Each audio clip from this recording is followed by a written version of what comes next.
सोमवार को पूरे देश में कोर्ट के दो फैसलों की चर्चा हुई। पहला फैसला है कोलकाता के आरजीकर अस्पताल में ट्रेनी डॉक्टर के रेप मर्डर का, जबकि दूसरा फैसला केरल के चर्चित शेरोन हत्याकांड पर फैसले का है। कोलकाता रेप मर्डर केस में कोर्ट ने दोषी संजय रॉय को उम्र कैद की सजा सुनाई है, जबकि केरल के चर्चित शेरोन हत्याकांड में केरल के कोर्ट ने कातिल प्रेमिका को मौत की सजा दी है। अब आपके दिमाग में इस सवाल उठ रहा होगा कि एक हत्याकांड में उम्र कैद और दूसरे में मौत की सजा क्यों? तो आइए इसे समझते हैं। दरअसल मौत की सजा तब दी जाती है जब कोई भी अपराध रेयर ऑफ द रेयरेस्ट होता है। समझिए, एक हत्याकांड में उम्र कैद और दूसरे में मौत की सजा क्यों? तो मौत की सजा कब मिलती है? Rare of the rarest case में, जब कानून को ये लगता है कि rare of the rarest case है।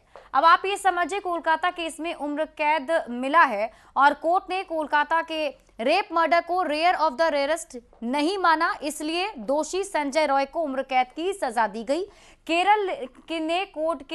कोर्ट ने केरल के चर्चित शेरोन हत्याकांड को रेयर ऑफ द रेयरेस्ट माना है और इसलिए कातिल प्रेमिका को मौत की सजा दी गई है। अब आप ये समझिए कि कानून की नजर में रेयर ऑफ द रेयरेस्ट क्या होता है।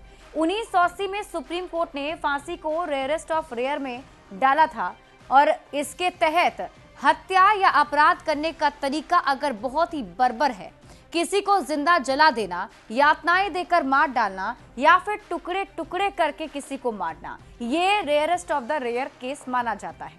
अब आप ये समझिए कि इसमें और क्या कुछ आता है। तो बेहद क्रूरता से हत्या करना, सिर्फ पैसों के लिए हत्या कर देना, संपत्ति हथियाने के लिए हत्या कर देना, फायदे के लिए किसी को मारना, इसे rarest of the rare case कहा जाता है।